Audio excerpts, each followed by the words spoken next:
आखिरी तीर जब दुश्मन की 10,000 की फौज के सामने सिर्फ कुछ 100 ईमान वाले खड़े हों तो जीत तलवार से नहीं, यकीन से होती है।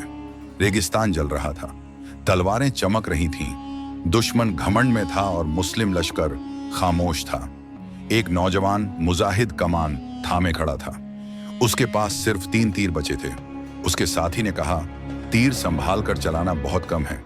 नौजवान ने आसमान की तरफ देखा और कहा, जब अल्लाह साथ हो तो एक तीर भी काफी होता है। दुश्मन का सरदार आगे बढ़ा, उसकी तलवार बिजली की तरह चमकी। पहला तीर चला, निशाना चूक गया। दूसरा तीर चला, जमीन में जा लगा। पूरा मैदान खामोश हो गया। अब सिर्फ एक तीर बाकी था। नौजवान के हाथ कांपने लगे।